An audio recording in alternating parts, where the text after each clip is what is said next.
right. Hi, everybody. Welcome to my channel. My name is Pinky Kwanisheni. I hope y'all are good. I hope y'all are having a great day and you are hoping in the Lord. Your faith is beaming. So, guys, today I want to talk about something a little bit different. I want to talk about how I quit my job with nothing else planned up. How I quit my job with no plan B, just trusting God in my journey. So, this was back in 2018 when I landed my permanent job. After I finished my internship, I landed my permanent job in the private sector. So this was actually an exciting time of my life. Everybody was happy for me. Everybody at home was happy that I'm finally permanently employed. I can assist at home. I can get the things that I want to get. Basically, I can just live my life now. So I get into this company. I'm welcomed. Everybody's nice. Everything is nice. Then I start working. So, when the lady that was there, that was previously in there, when she was doing a handover to me, it was just a lot of information. It was just a lot of information that I had to record her. Every day she's doing a handover to me, I had to take my phone and record it because it was just too much. I didn't want to miss anything. I remember this one day, she said to me, I'm very afraid of you, Pinky, not afraid of me. I'm just scared of you, because this is a lot of information and, you don't even look overwhelmed. You don't look scared because if I was in your position, I would feel a little bit intimidated or I'd feel a little bit overwhelmed because of the information that I'm giving you. But you feel so relaxed. I'm so afraid that you're going to miss a lot of things. And I was like, what else can I do? I can just stress. I cannot stress. What else can I do? I'm going to learn as we go along. So she did this handover. She was excited that she was leaving. I'm not understanding why she's excited about leaving, but I didn't understand anything at the time. This was my first permanent job. So my time came. Now I was all alone. I was working in a team of people. So in a department. This was just an open plan. We were a team. We were helping each other, but I was working for my own department. I had my own roles and responsibilities, and I had a guy who was an assistant, so he was under me. So okay, everything started off well. There was just a lot of work. A lot of work. I was starting, so my manager was patient with me because I had just started here. So I felt like I was appreciated. So the time went by, guys. I think about a month that I was in that position. I could feel the pressure building up. I could feel now that things are no longer smooth. The amount of work that I was doing. Sure, even though I had a guy that was assisting me, he was also focusing on his work, but it was just still too much. But I was like, I'm hopeful. This is my first job. I am going to do this, and I have nothing to worry about. 2 months time came. There's still a lot of work to be done. 3 months came. You know what? The pressure was mounting up. It was just not going anywhere. And the ladies that were there in my department, they started behaving differently now because they are also experiencing pressure in their roles. And now it started becoming a little bit too much, and it started becoming a little bit intense in the team that I was working with. And I was like, yeah, now I'm feeling a little bit of something. Something is not right at this moment. Then I started asking myself, is this how the workplace looks like? Is this how things are? Is this pressure? I know there's a pressure that you can manage, but I didn't know that there's a pressure that you cannot manage. So I worked there, guys, and I felt like I thought things were going to, there will be a smooth process. Things were going to be a little bit relaxing, but each and every month it was the same thing. More especially towards month end, that was the time where you can feel immense pressure. There was month end that had to be done. There were reports that had to be produced, and you had to go and present these reports. Mind you, this is my first real job, and my first real job is taking me out of my comfort zone. There's just this immense pressure that I'm not able to manage. I didn't have weekends. Saturday, Sunday, I was working. I used to knock off at work around 7. I think around 7 or 7:30. I used to remain in the office by myself, still working. Yo, it was not safe. It was not safe because I would hear some things. I would hear some things, whether it was the printing machine going off, but you can hear those sounds, and you're like, oh my God, okay, now this is very scary. I need to get out of here. And I remember, I think within 3 months in that position, I bought a car. I bought a new car because it was hard getting to the office. It was very hard. And this was winter time. I think it was around June. So it was winter time. It was so cold. You go outside, you wait for a bus, and it's still dark. It is so cold, and the transport was just, it was not good because I had to take like three transport, three mode of transport just going to work. So it was very, very bad in that way. So I bought a car. I was excited about my car and everything. I bought a very nice small car. And I was very excited. I told them at home. At first they didn't understand why I bought a car. But then I told them that I need the car. I move. My job makes me move. I go to certain places, so I need a car. I didn't understand why they were not happy that I got a car.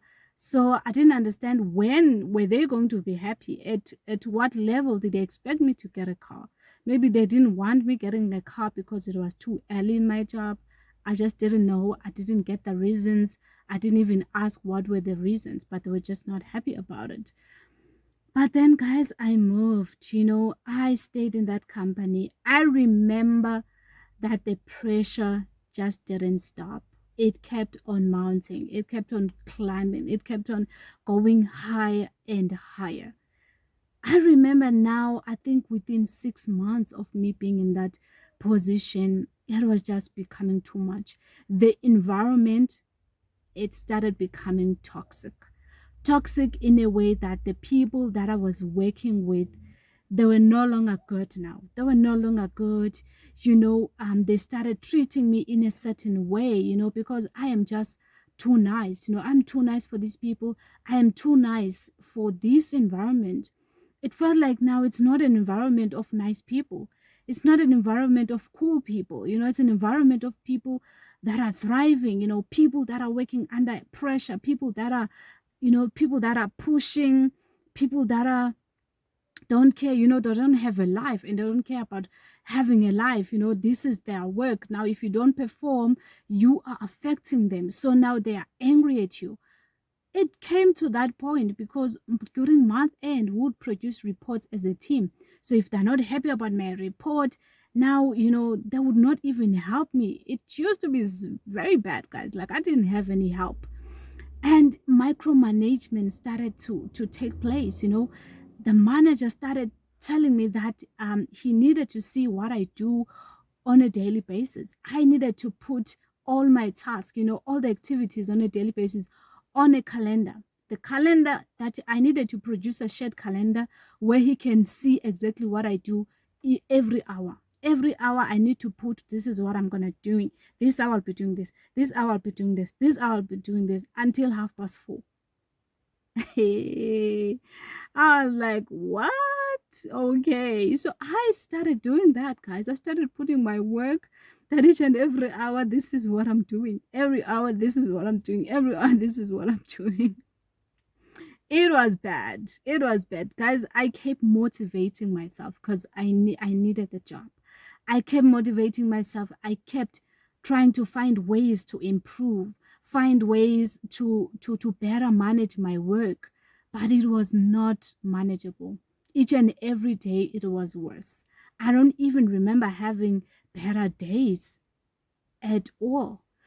And I think what was worse with me in that position is because I didn't understand the work I was doing. To be quite honest with you, I didn't understand the work I was doing. Mind you, this is my first job. I just came out of an internship. Now I am in a position, and this is, yeah, I was in a new position. I don't even understand this work that I'm being given. I don't understand anything about it. So, can you imagine not understanding anything and you are expected to produce results, but I'm not? So that's why I didn't enjoy it. I didn't enjoy my work because I didn't understand the work itself. I didn't understand what I was doing. I didn't have help. People were just doing their own things and they wanted you to produce results at the end of the day. So micromanagement, it started happening. If you're not producing, it started becoming a problem. I would remember if I sent a document to the big manager, the big boss, she had this thing of in the email, she would write you an email and say, come see me.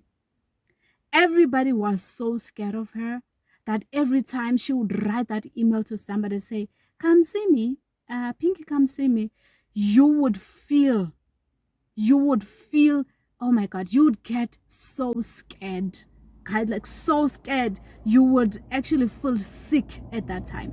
Every time she says, come see me, you're like, oh my God, oh no. Because you know it's not good. You know it is not good. You will start feeling sick, before I can even go to her office. I'll be like, oh my goodness, I wish I can just run away right now. Every time I would get that email, come see me, come to my office. Yeah. Then I'm like, oh my goodness. There we go.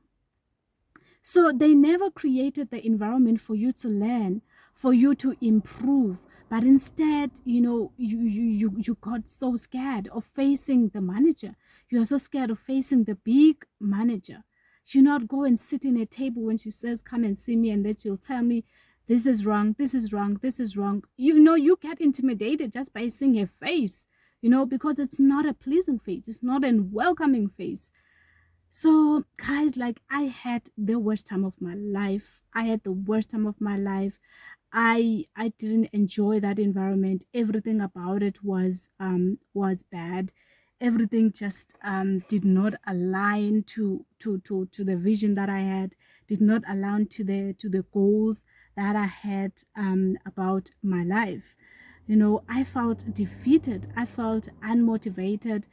Every day I woke up, um I felt so horrible. I felt sick to my stomach. Sick to my stomach in a way that every day when I go to the office, I'd start in the bathroom. I would start in the bathroom, just just to sit in the bathroom, and until I can feel better, until I can feel that I feel better now, then I can go back. Then I would sit there, and I would sit there in the bathroom, and then I decided, sorry guys, I keep looking, checking somebody, I never know if this neighborhood is safe or not. I need to watch my back because I'm outside of my complex. I went to get something at the mall. So I need to see that. Keep going, keep going, keep going, and going and going and going to your place. Okay, don't come back here. Okay, guys. So where was I? I was saying I'd go to the bathroom just so I can just sit there until I can feel better. And then when I feel better, I go to the office and then I start my day. So that continued days. It continued months. Every day I go to the office, I would feel sick. Like I would literally feel sick.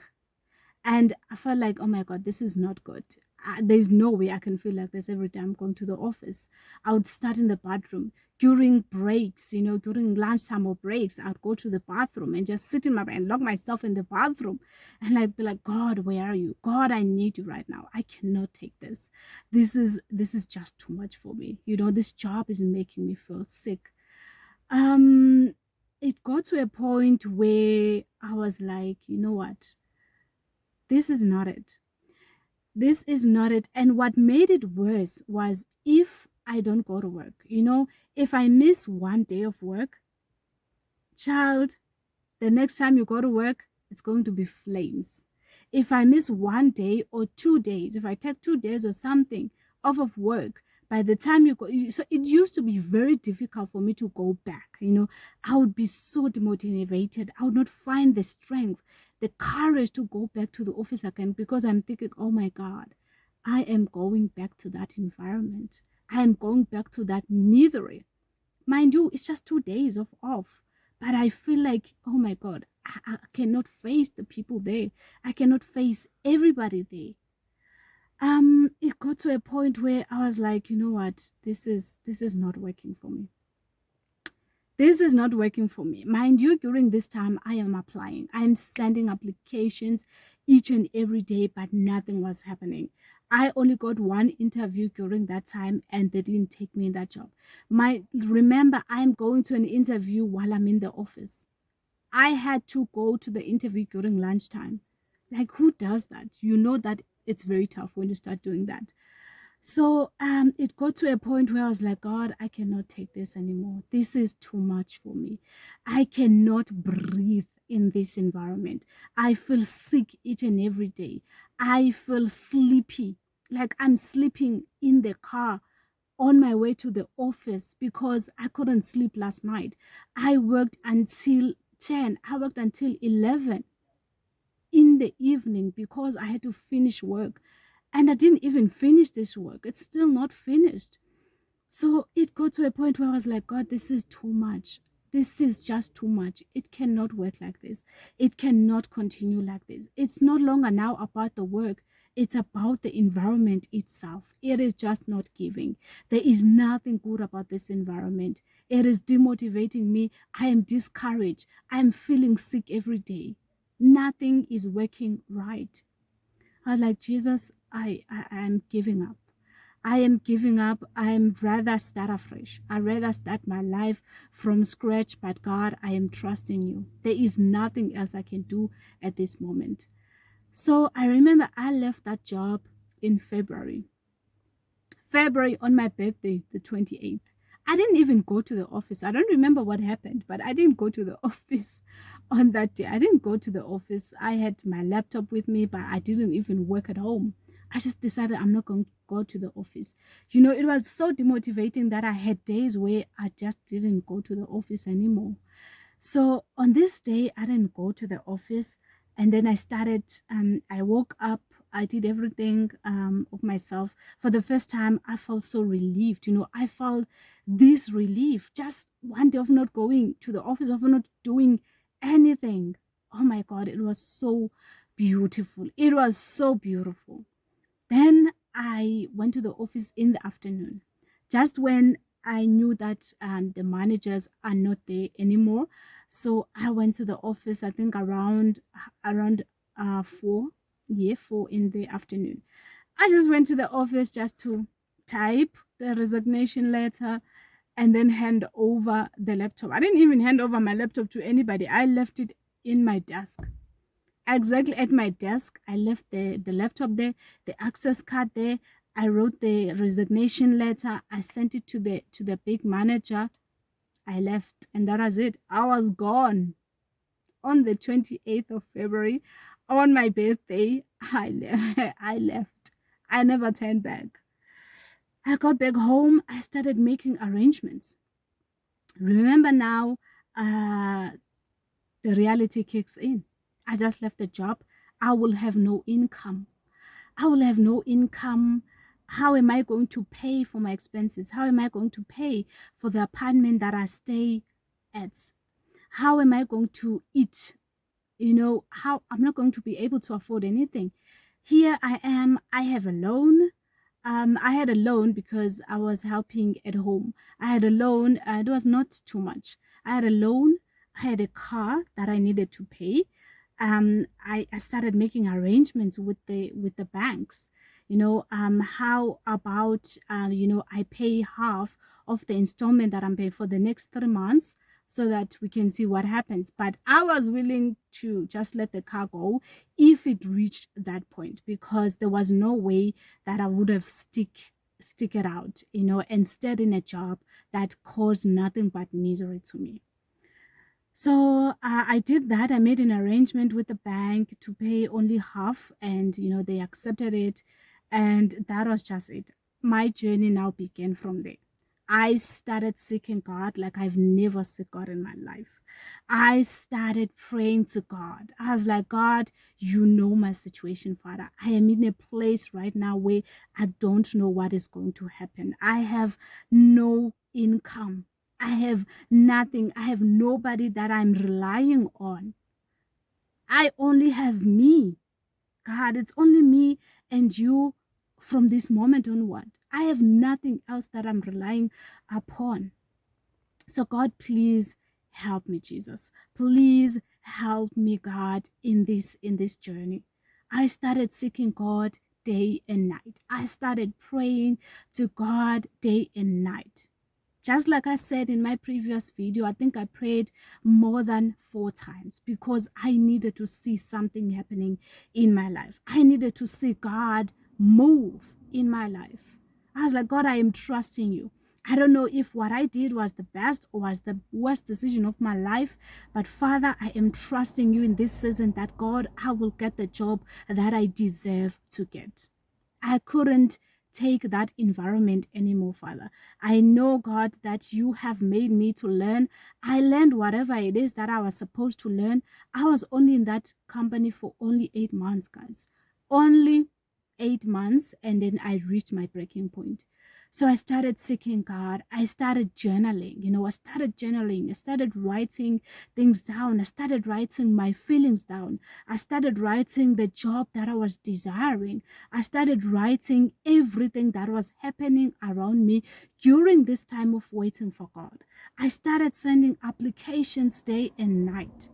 I never got tired because at that time I still didn't know the type of environment I was looking for. And actually, I didn't know what the workplace looked like anymore after what I went through.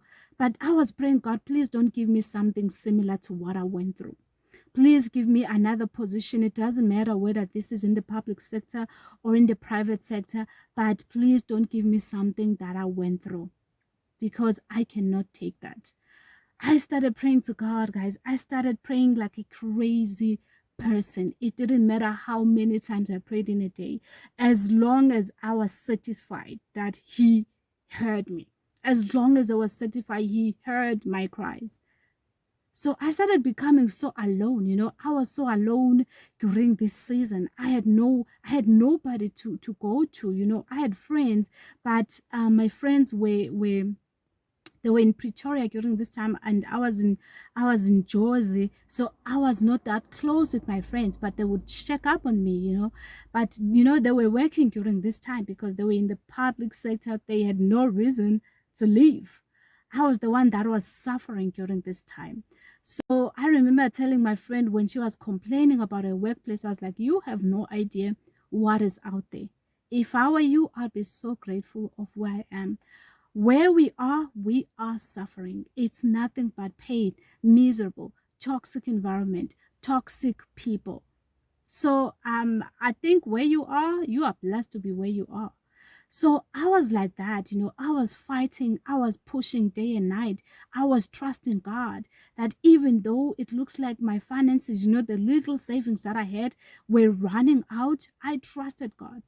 It doesn't mean that because in this season I trusted God, I was not scared. I was afraid. I had times where I was worried that, God, the time is running out. I'm running out of funds. How am I going to live? Does this mean I need to go back home? How am I going to survive? How am I going to survive with nothing? With nothing. How am I going to pay for this appointment? How am I going to continue paying for this car? But my faith was skyrocketed. I had this immense faith that I've never had in my life before. I was like, God, I am trusting you, Jesus. Father, I am trusting you, God. Father, I know that this is going to work for me. Father, I don't care how it looks like right now. It might look very, very, very blurry. I don't know where this journey is taking me, but God, I am trusting you in this season. I know something is happening. I know if you've done it for other people, you will also do it for me, God. During this time, I didn't even tell anybody at home I was not working. Nobody knew I was not working, because I didn't want to worry them. I didn't want to worry them, and I also didn't want people to look at me in a certain way, I didn't want to share my misery. I didn't want to share my journey, with people. But I just wanted to be led by God. I wanted God to work in my life. And I think within 3 months of me being unemployed, I started getting uh, interviews. I think I only got 2 interviews, guys, during my time of unemployment. I got 2 interviews, and then I got one interview where I landed the job. That one, it was a very straightforward interview. When you know that you're about to get a job, when you actually go into an interview, and then you can see how the people are responding from there, that should tell you that this is actually, it's a good sign. So that is exactly what happened with me. The manager fell in love with me. We had an interview. It was not even a formal interview. It was just me and her. She was just asking me questions, and the way I was so prepared, I thought I was going to an interview, but it was more of a discussion, because she had already seen my interview. We had already had a telephonic interview. Now she just wanted to see me in person. So it was more of a discussion. So it was easy like that, because after, I left, when I was leaving that office, she had already told me I would be based here. These are the colleagues I'll be working with and stuff. Though from there, I knew that I'd gotten the job. So it only took me about 3 months. 3 months of building stubborn faith and trusting God throughout that process. And this was the last month. Actually, this was the last month. And in that month, I had nothing else. Like, this was the month where my funds were running out. But God had, He had something for me. He had something right at the time when I needed it. They say God is God of last minute. He is like that. He will surprise you. He will surprise you. And that is exactly what He did to me. He surprised me. I was very surprised, but I knew it was going to happen. I knew it was going to happen because I had this stubborn faith. I believed in Him, even though I had misery, even though I had days where it looked so dark. But I kept on trusting because I had nothing else to believe in. I had nothing else to trust to. I had nobody to trust to, or I had nobody to go to. I only had God in this process. So that is just my testimony, like I risked it all. I risked it all. Sometimes God doesn't work in your life, when you are stuck in that environment, and He wants you to get out of it in order for Him to work in your life. So I'm not saying you should leave your job, but I'm just saying that is what happens with some of us. Some of us, God doesn't give us jobs while we are still in that horrible environment. He will only bless us when we leave. When we decide it is just time to leave, I cannot take it anymore. That is when God starts to work. So sometimes He doesn't work where you are. You are seeking Him, you are asking, but you are in this toxic environment that you are hanging on it. You are feeling sick every day. You are experiencing depression. You are so stressed, but you are still hanging onto it because you are worried what is going to happen. But sometimes you don't know that God wants to work in you. He wants to work in you, but He wants you to leave that toxic environment first and believe in Him and have faith in Him.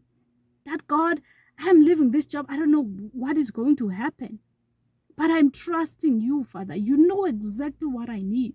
You know exactly what will happen if I leave this job.